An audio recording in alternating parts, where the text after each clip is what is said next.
today we're going to chat with Ruben Harris, the founder and CEO of Career Karma, and just one of the most inspirational people that I've ever talked to. His path, his journey, what he's doing now touches everything that I want to see happen in the world, from education and technology.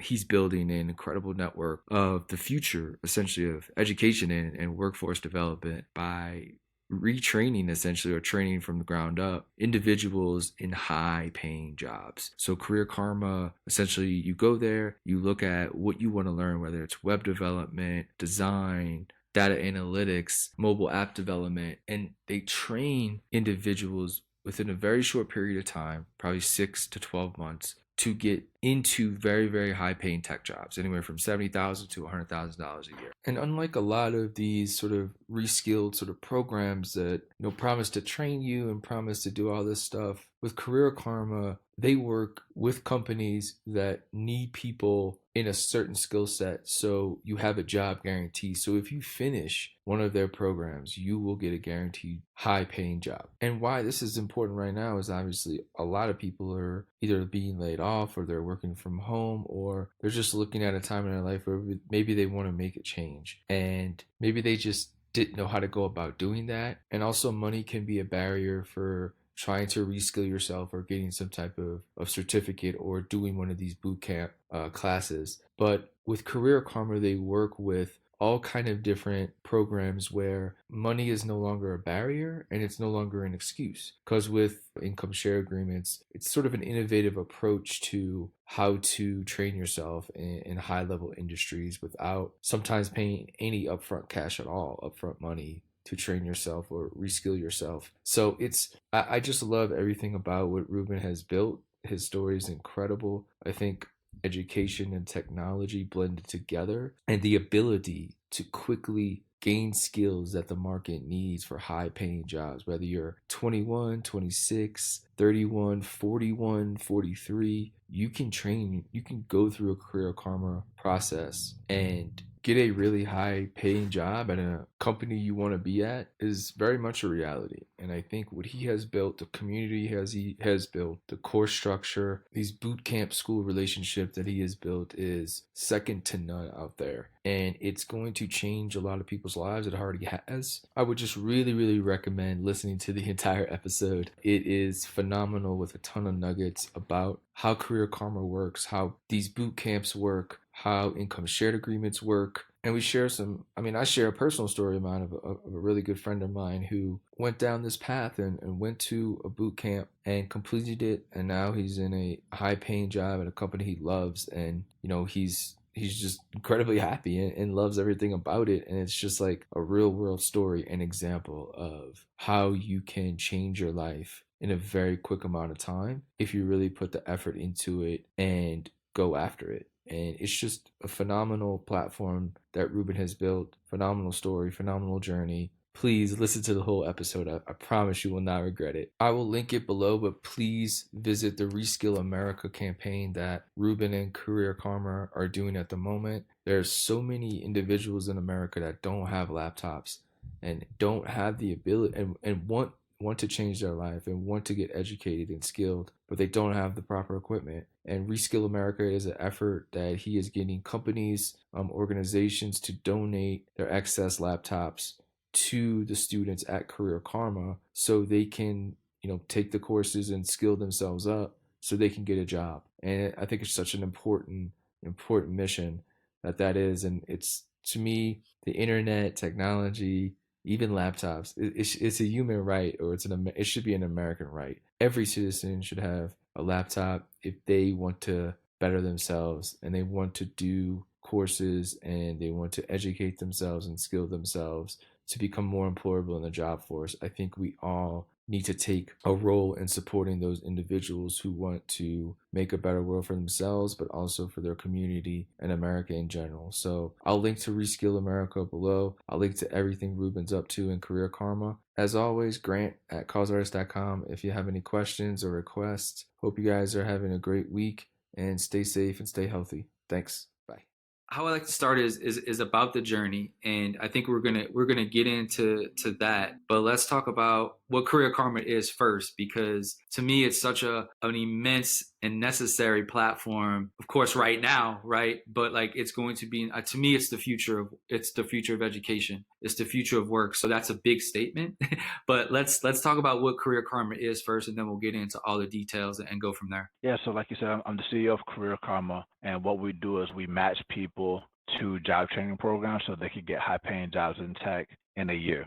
And we have a mobile app on iPhone and Android. We also have a web app. And what makes our software unique is not only will we match you with one of 450 job training programs across the country, but we'll also give you support through a virtual peer mentorship group called a squad during the program, during the job search, and for the rest of your life. The average salary that people make through our platform is about $70,000 to $100,000, and we can take anybody from low income to high income in a short amount of time. Is there an age stipulation? Is it right out of high school or within high school even? That's a good question. Some programs will take you if you're 18. Usually it's 21. Okay. But the average salary for people in Career Karma is about 25 to 41 that are coming to us, and we have about 500,000 people a month that come to us. But I like that. I like that question. It's a good question. I want to make it more available. I think that to your point, a lot of high schoolers are going to be taking a gap year given everything that's going on with college. And so 100%. Yes, there are some that are 18. If you're 18, holla at me. And I think the one thing when we talk about like skills training and jobs training, I think historically that has been like not very good, right? I think historically we've had, maybe the public sector do it, and it hasn't really been like a private sector thing. And that's maybe why it's failed our country a little bit. So like, I think talk about like the actual skills training. I mean, these are high end sort of like programs, correct? Like come from people that have worked in, Silicon Valley companies, Fortune 500 companies. I mean, and sometimes, I mean, they're the ones teaching it or people under their wing are teaching. Like, I want to get into like what the actual educational part of this is, because it's not your traditional professor that's just in academia their whole life, Yeah. I like that you called that out. Yeah, there's definitely schools that are run by the government. There are private schools as well that sometimes are predatory and take advantage of people that are low income. Yeah.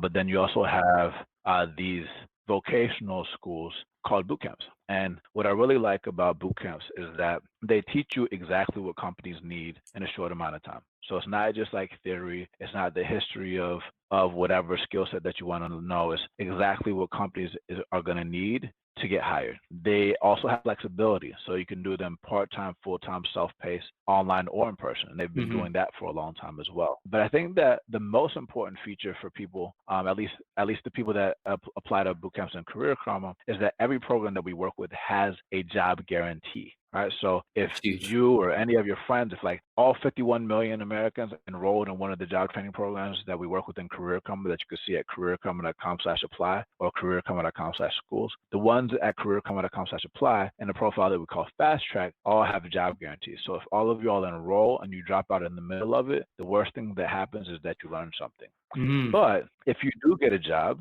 in the salary range that you're going for, and like I said, the short term about 3 to 12 months, and the average salary is $70,000 to $100,000, then the tuition comes out of your new salary, and that is called an income share agreement. That income, that tuition is usually a little under $10,000 up to $40,000, but always cheaper than college. Some of the programs we work with will give you college credit, so they'll partner with colleges. And some of them don't, but since they are aligned with companies and what they need, they don't get paid unless you get a job. So that is the biggest feature. The other thing to keep in mind is, let's say that you do get a job and you get laid off. Are you paying money when you're laid off? No. Is there interest when you're laid off? No. You're only paying when you're in a job and you can comfortably pay for it. And there are innovations on the income share agreement model like deferred tuition, money back guarantee. And there's even some employers that will actually pay for your whole tuition as well. There are corporate ISAs that's short for income share agreement. And so, but the point is that most people don't have even $400 of savings in their pocket, and they can't pay to go to school like they can for the government that gives you financial aid. But we know student loans are not very good for people either. Oh, that's awful. Something to keep in mind. Yeah, no, I think when we first talked, I think ISAs were really sort of coming out. Really, I mean, there really wasn't that many sort of people offering them, and schools were not really like taking them, and like it was just unclear on like what it was, right? It was so new.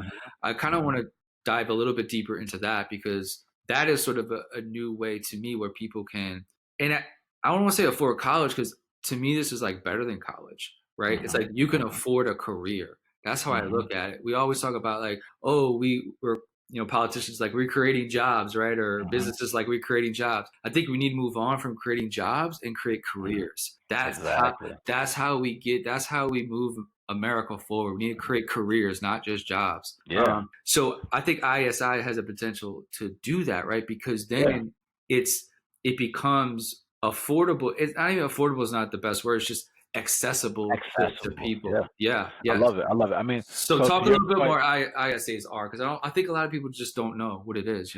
yeah. So I love that you bring up this point. We're gonna get into this later because it's literally like one of the second or third points that are brought up when I did demo day at Y Combinator. I talked about how income share agreements are spreading, not just to boot camps, but also to colleges. They're Yeah. spreading everywhere because people need access. Yep. And we have two reports that I want everybody to check out. There's one called the State of the Bootcamp Market 2020, and there's another one called the State of the ISA Market, I believe 2019, that you can link to and Yep. check it out. And that'll give you like a deep history about what's going on. But just so people understand, there are 4 triggers to an income share agreement. There's a guaranteed salary, there's a maximum that you would ever pay, there is a duration of time, and there's a percentage of your salary. A lot of times people get stuck on the percentage of their salary, not realizing that has less of a factor than everything else. The most important thing about that is speed, right? So for example, let's say that I told you I'm going to get you a job of 50,000 and above. And if you get a job, then you agree to pay me at most 30,000. Okay. So that max is called a cap for a duration of time, let's say 3 years, and the percentage of your salary that you agree to pay is 10%. Let's say it's 10%. Right? Yep. So you get a job making $150,000 straight out, like my brother did. So 10% of 150,000 is 15,000. Nothing. After 2 years, that's 30,000. But I told you 3 years. So when are you done? You're done after 2 years because you hit the cap, right? Let's say you get a job for $50,000. 10% of 50,000 is 5,000. After 3 years, you've hit 15,000. So how much did you pay? I told you 30,000. You paid 15,000. So you're either paying less than the amount or the cap. And then, like I said, if you do get a job and you get laid off or you quit because you got to take care of your family member that's sick with corona, are you paying money when you laid off? No. Are you paying interest when you're laid off, which is a big killer for a lot of people? No. You're only paying when you're in a job and you constantly pay for it. Now, to give you an example of a higher percentage of your salary, like my brother, like I told you, he did a boot camp called App Academy. Yep. He got a job, like I told you, in about 7 months, making 150,000, and then he paid back 26,000 in a year because they charged 17% of his salary, but he was able to get it done faster. So that's something to keep in mind. A lot of people end up paying loans and debt for years, but an income share agreement is not a loan. So that's something to keep in mind. And ISAs don't come from banks, right? Are they essentially like venture funds that support Good it? question. There are banks that are involved with this type of thing. Some schools decide to hold the risk all themselves. So what happens is, like, sometimes, let's say when you're done with the boot camp and you're paying back the school at the end, the only way that the school can pay their teachers is if you pay your payments. And so what some schools do is they wait for that. But what some schools will do is they'll sell it to a third party, like an investor or a bank, or they'll do half and half, where an investor can give them some money to pay their teachers, and then they'll also make sure that they do what they got to do in order to get you into a job. But essentially, that's how it works. There definitely has to be some type of a mechanism like that, very similar to like the government, right? The government is providing these things for colleges, and there's always going to be banks and governments and nonprofits and investors involved. We talked a lot about skills, and I think it's important to define what that is.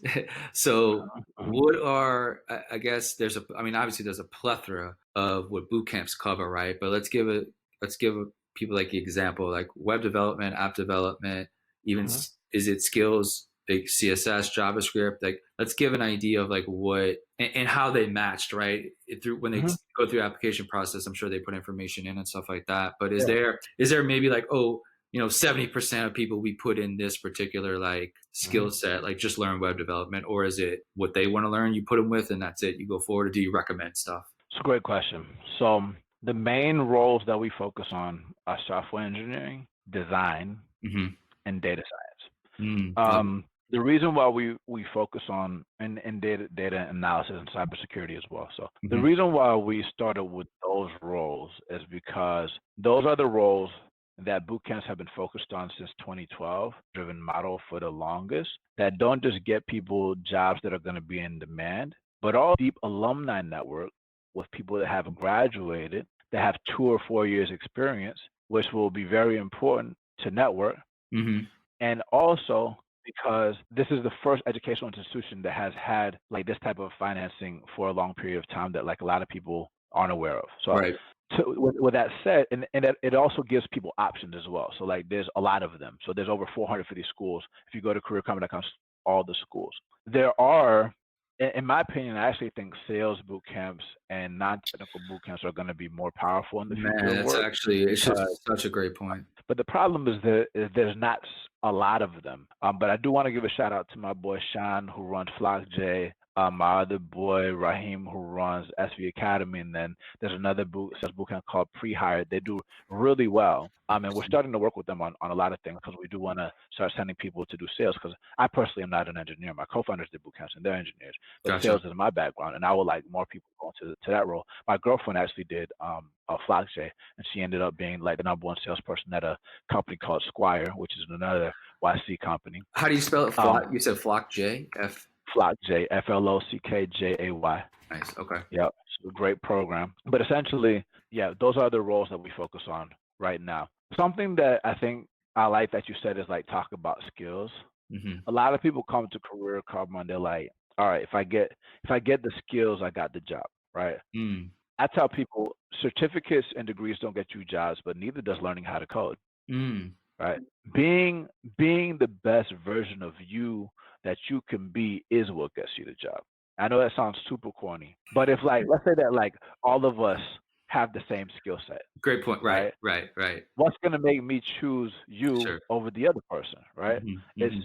who you are as a person, right?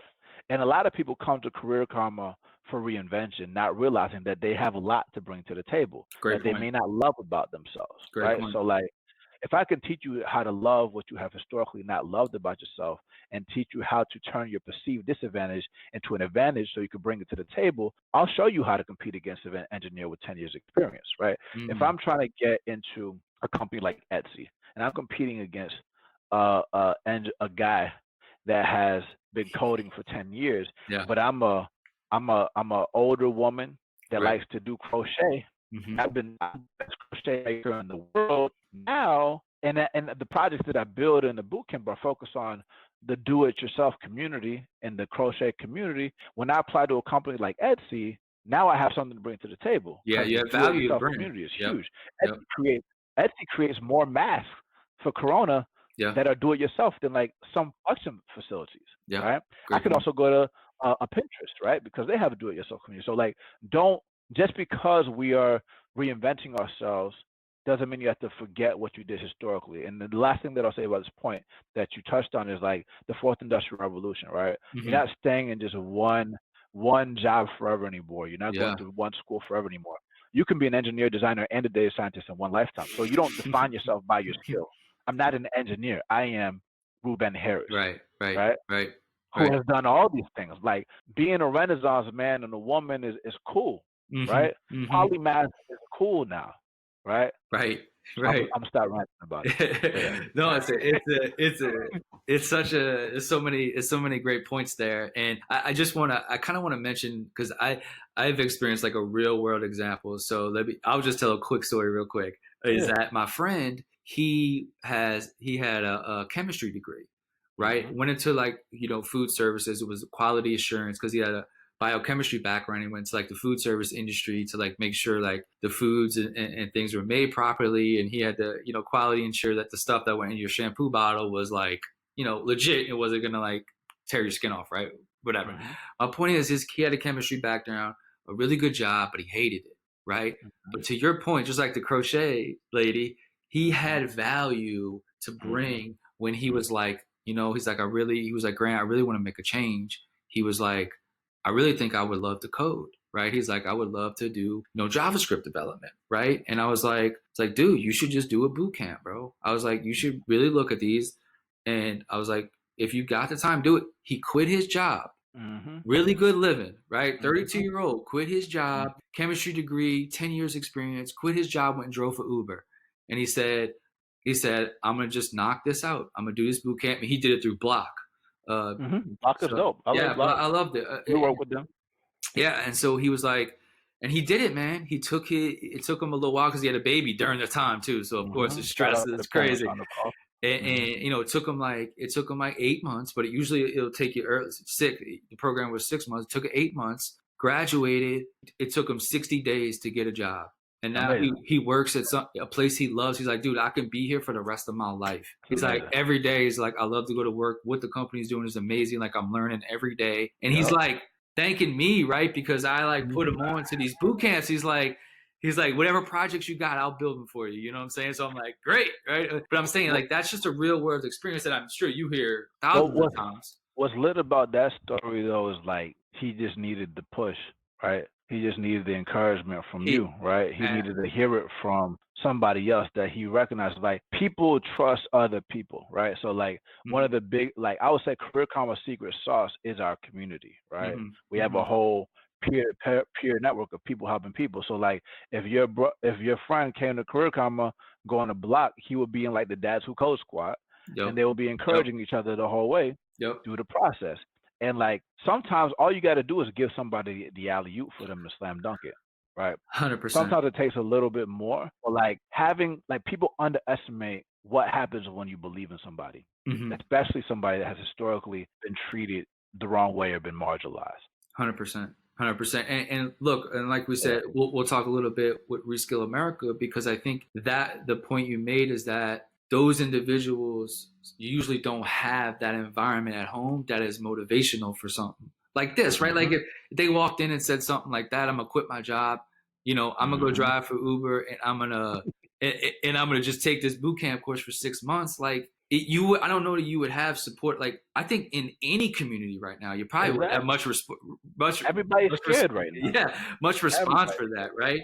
And so like, and his significant other was not happy about it, right? Like my wife was like, oh, that was so stupid. Why did you do that? And I'm like, dude, I'm telling you, if you do this, if you actually stick to this and do it, bro, you will. Getting a job is not going to be the problem. You're gonna have to choose between jobs that you want is going to be the problem, right? Because this skill is so warranted out there. Like people need top talent like this that know what they're doing and can solve problems, man. I was like, you have the ability to do it. You just got to do it. And he did it, man. It was motivational to me to watch him do it, you know?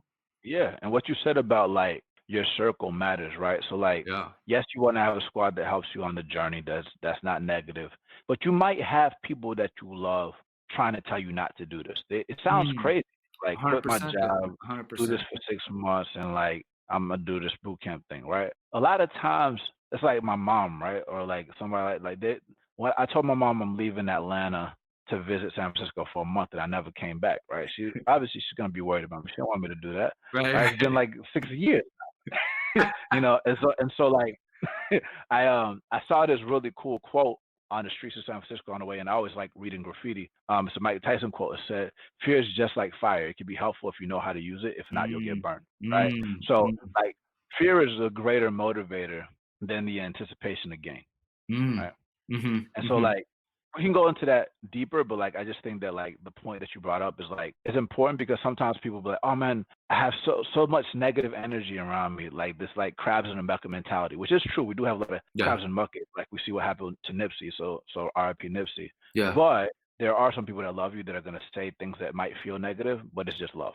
So, but it's also why Career Karma is so important, because you don't need that circle around you to be positive, right? It's like, look, if you guys don't believe in me, I have an entire community that believes in me, is gonna help me get this done, bro. And like that's the power in it. I think that'll lead us to like Reskill America, right? Because I think there's so, especially like right now, like you said, what is it, 50 million people that have been laid off, right? And a lot of those jobs are unskilled individuals, right? Like and they're looking for something different, right? Like most of those 50 million people, like if they had a better opportunity, they probably wouldn't go back to their jobs, Hmm. right? Hmm. Like, so, Hmm. like, tell us about how that project even came about, and like what it is Yeah. about.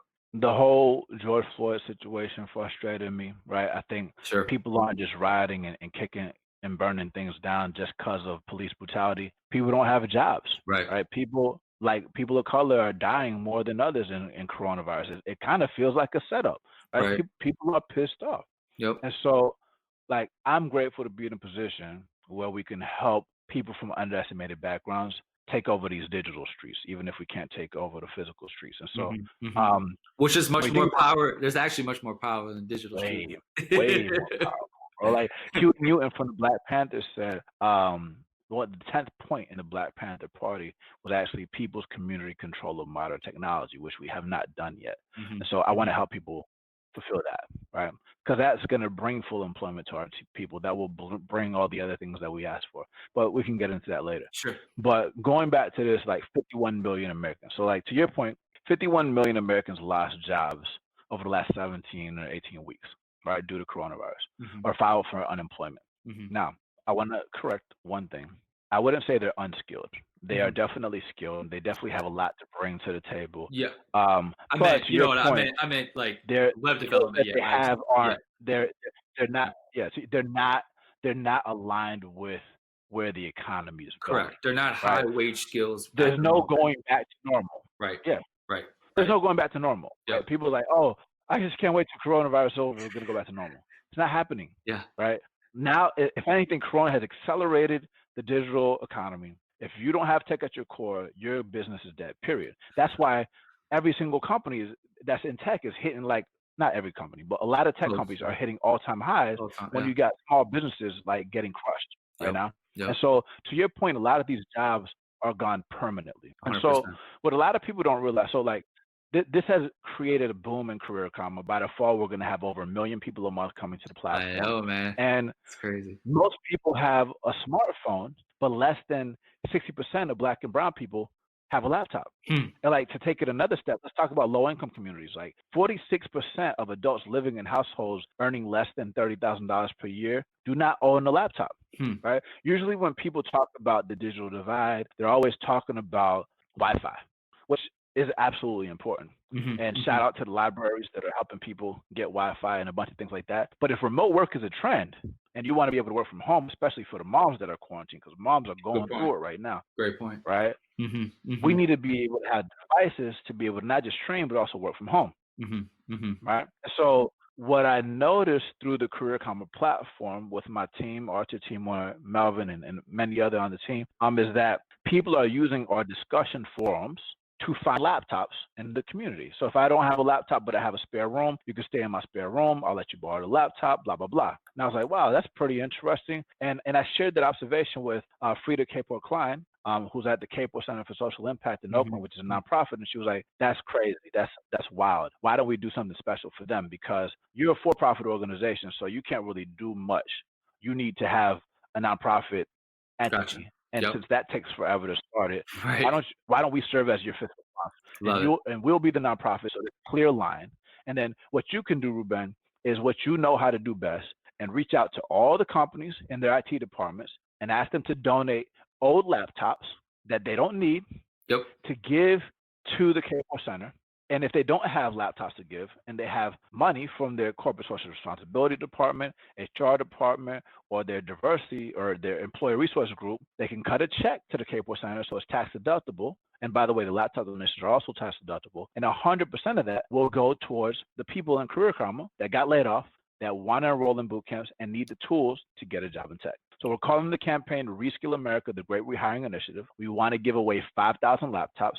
In the last few weeks, I've already raised over $170,000 from companies like Square, GitHub, Affirm, Airtable. Twitter just gave us 26 laptops today. Redfin, all these companies that really are rallying together to help people get ready for this fourth industrial revolution. Also, just got 2 nonprofit checks for the first time. 2 nonprofit checks. One of them's from the Philanthropic Ventures Foundation, and one from Colin Kaepernick's Foundation Know Your Rights Camp, which is super cool because we got a lot of pro athletes that are on Career Comma now too. That's great. So that's the campaign. So I want to touch on a little bit what you said, because to me, this you might disagree with me, and that's okay, bro, because that's how we move the conversation along, right? But Yeah. all this money, like you touched on George Floyd and all everything that happened after it, right? You saw like all of a sudden like all these minority owned venture firms pouring Hmm. money in, 40 million go here, 30 million go, and I'm like, this is a good thing, yes, but Hmm. like we still have millions of people who don't have laptops, right? Like, Bro. Yes. why can't we give all that money to this initiative, because that's actually going to help the people that come from a George Floyd neighborhood. Bro. Like this is what I don't understand. Let's talk about this. Let's talk about this.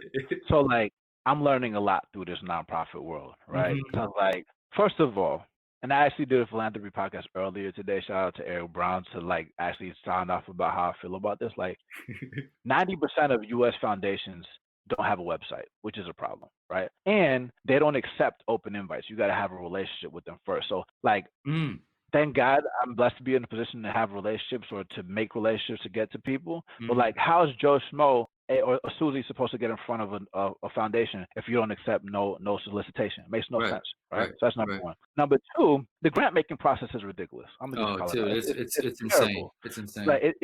it's way too slow, right? The main difference between a startup and any other organization is that is speed, right? So that's something that I've learned. Hmm. And if anything, I think nonprofits and governments are blessed to be in a very good position to help people because people are hurting now. And we can't wait for 3 to 6 months to deploy money to them, right? So we got to move faster, and the grant making process sucks, so we got to fix that, right? Yep. Number three, number three, I think that even if your time is limited, which I totally understand, there are things that we can learn.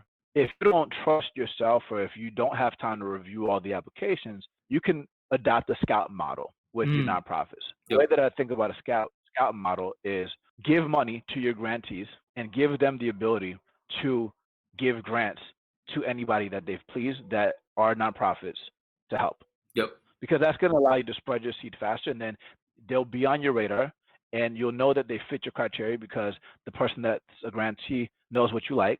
And then if you want to double down on that grant, then double down on it. That would help a lot. And I have a lot of other opinions about it, but like I'll say those are the main ones. Speeds, this grant process makes no sense. It's crazy. In my opinion, it's actually harder to raise from nonprofit than venture capital, which A makes hundred also no sense. percent. And the other, especially as a person of color, and you know what's the biggest stat that jumped out to me that like really pissed me off? And I'm gonna give a huge shout out to Edgar Villanueva who put me onto this thing. You guys know Edgar Villanueva? He's the Mm, homie. You should check him out. okay. I think he talks about like decolonizing philanthropy or whatever. Interesting. He gave me the stat.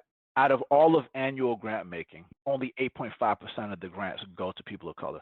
That should make everybody upset, Yeah. Yeah. especially when you are supposed to be helping people from the hood. Right. Right. Right? Right. Yeah, bro. So, It's we talk about systems and systematic change from, a police level or from a policy level even, right? But from the nonprofit side of things, from distribution of wealth or distribution of philanthropy, right? That just so we touched on the venture thing. I know it's less than 1% goes to minorities for venture capital, right? So obviously there's systematic change that can happen, right? But guess what? Like defunding the police, like that's not gonna happen nah. ever, Nah. right? But like, and then like changing policy, that's gonna take decades, right? But Exactly. guess what? Like getting laptops to people, making the nonprofit side of grant making, that's a problem that could be done in a month, bro. It's Right? easy to understand. And like to your point, like it's sustainable. Let me give you an Hundred example. percent, This is 100%. like a wishful thinking example. Let's pretend somebody listened to this podcast, which I know you got a huge Mhm. audience, and they were like, you know what? These guys are making great points. Let's give them all the laptops. Okay. And let's say another person was like, you know what? This income share agreement thing is cool, but how about I just like pay for all the tuition, right? Mm, But mm. but but what if the people that are getting the laptops that have the scholarships to go for free still want to give back, right? And we can get them jobs making $100,000. So collectively, they will make $500 million. Mm. And if they give 10% of their income for a year, now you've created a $50 million fund. Mm. You see what I'm saying? Yeah, man. And now you can use that without ever having to talk to venture capital, nonprofit, or nobody. And the funnels created by the people for the people. You see what I'm Uh, saying? I see what you're saying, and I love everything about it. And like, I think the difference is that this stuff can be done, though, right? This is not dependent on So policy. It's not dependent on policymakers. It's not dependent on legislation. It's not dependent on the government. It's not dependent on anything. We as people have so much power that we just need to understand how to attribute it and allocate it correctly, right? exactly. And like if you once you have skills, man, like you have all the power, right? You get to choose where you want to work. You get to choose who you want to work for. Giving your skills to a company is a massive power, right? So if we once you have, I'm telling you, man, like, and it's so interesting just looking at like the dynamics of like America and like we could always talk about George Floyd just because I think it brings us all it centers everybody to just the situation and like let's just talk about that neighborhood, right? That neighborhood to people might be think of as a really bad area, but guess what the best real estate in America is? Every inner city in the country is the best real estate probably in the world. I mean, if you really could talk about it, if you really think about it. And I'm like, once we get those individuals into skills like career karma, take those paths, get these jobs in 100,000. Guess what, bro? It's It's that's on. gonna it's on. It's on. It's I on. mean, it's gonna happen rapidly too, though. That's Oh, what easy. people don't understand. It's like these communities they sitting on the best real estate in America, right? It's just one we just need to have them understand it. We got to make them believe that that is the case, you know? Exactly, and understand they have power because a lot of times, like the media pushes against each other. They talk about this self-made person or whatever, which is why, like from day one, we do this whole peer-to-peer. I love that you talk about the real estate in these low-income communities because once we take over these digital streets and we get to a much bigger scale, I haven't talked about this publicly, but I'm gonna just say it, right? I like this shirt that I'm wearing right now. I don't know if you can see it. It says Mm-hmm. "Protect Your Dreams" on the back of it. And Mm-hmm. everybody that goes through Career Karma historically got one of these shirts that says "Protect Your Dreams." Beautiful. And since we're talking about race, we're talking about economic empowerment, all these things.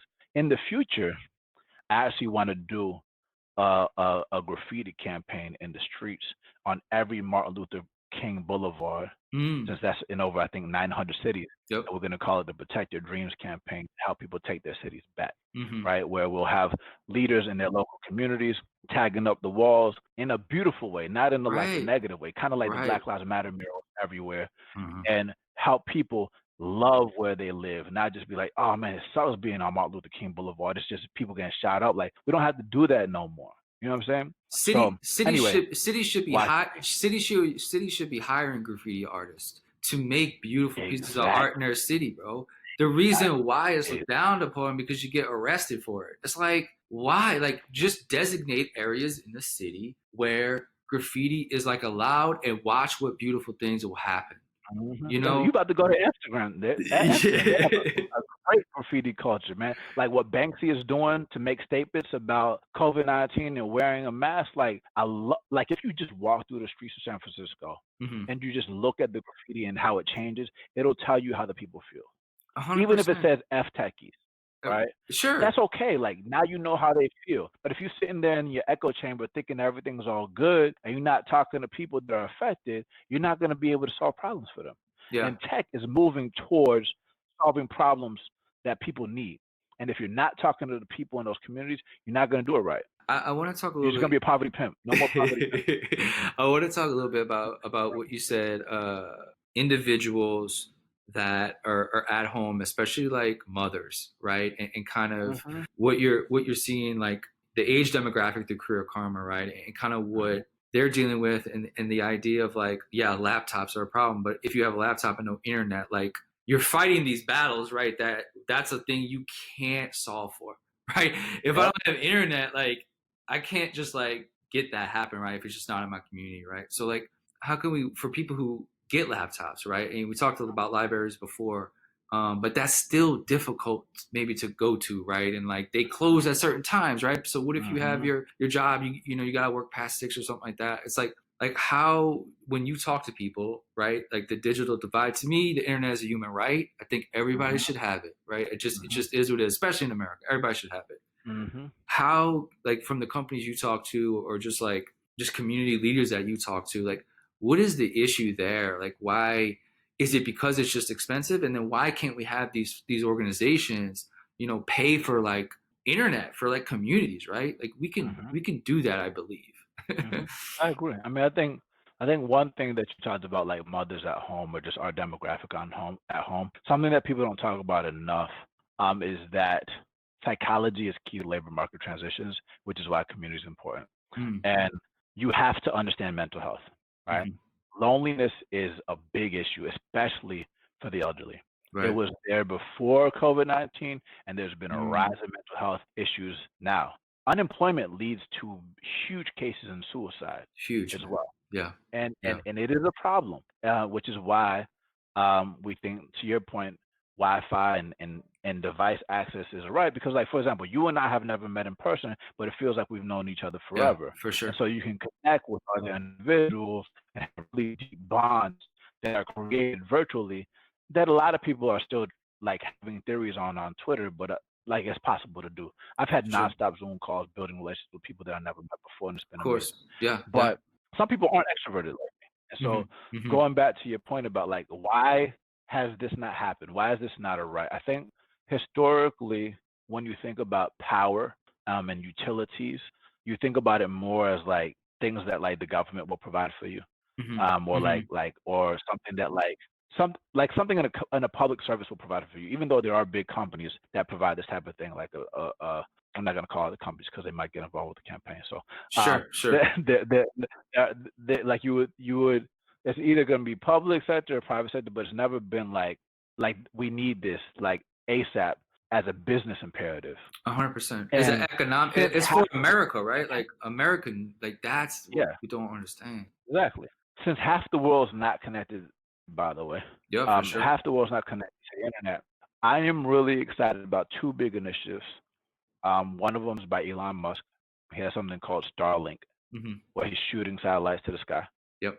to provide a global internet. So I think that's a really strong one. There's another one by Google called Project Loon. Yeah, it's awesome. They have literally like Yeah. balloons Balloons. and Yeah. providing internet to people in Africa, but eventually Yep. everywhere else. So I think that's super cool. I think when you think about providing internet for everybody, it is kind of hard because of like wiring and power and other places and But things if like you that. have Even in San Francisco, like if you have no Wi-Fi, electricity though, but if you have right? hot, yeah, if you have electricity, you should be able to do it. So Yeah. I agree with you. You should be able to do it, but I think people just don't care enough yet.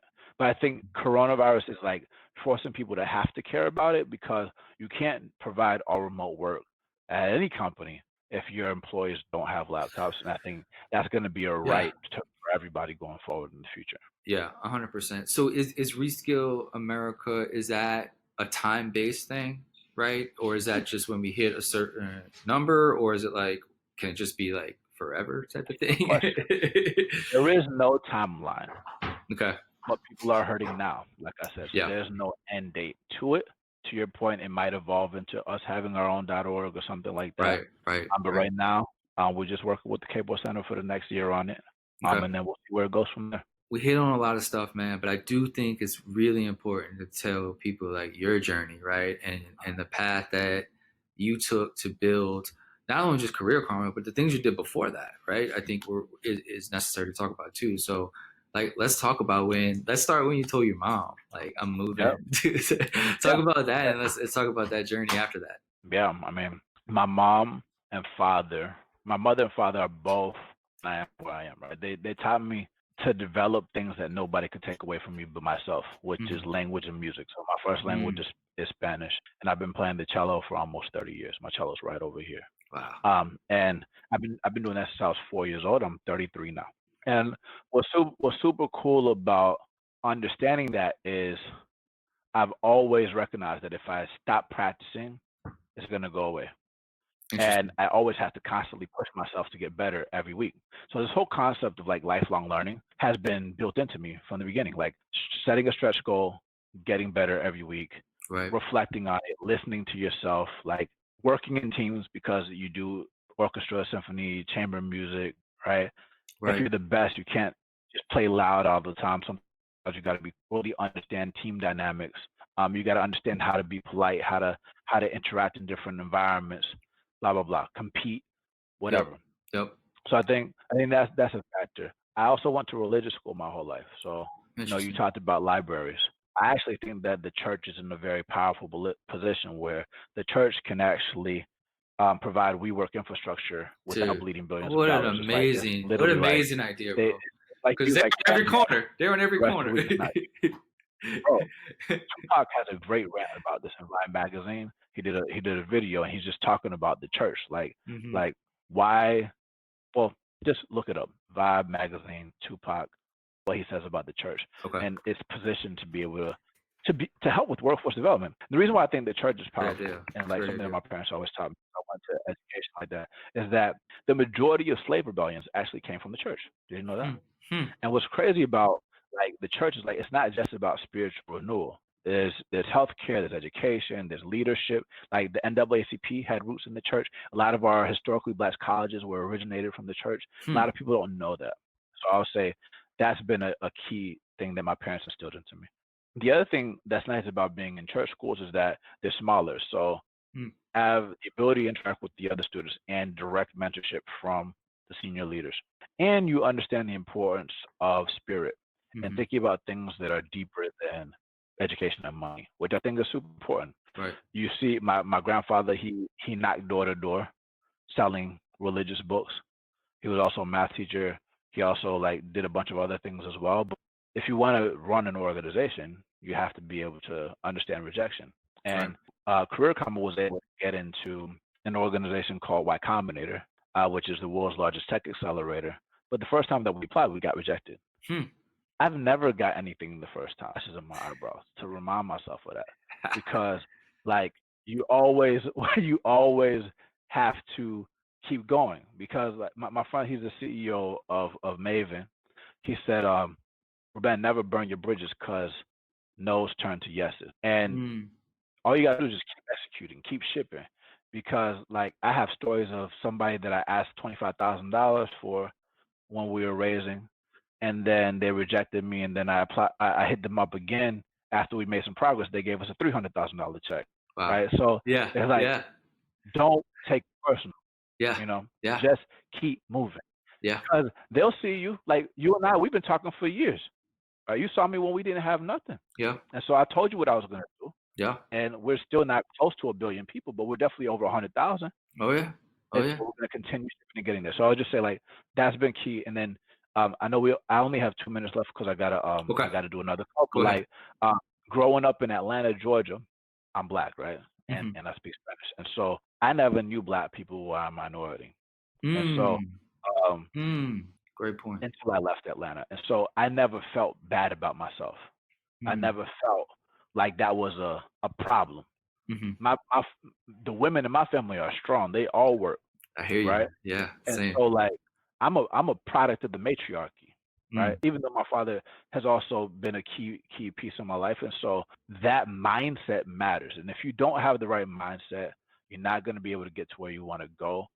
And most barriers in life are psychological, not technical. And so if you take all these elements that I just kind of like introduced, I would say that's going to help you.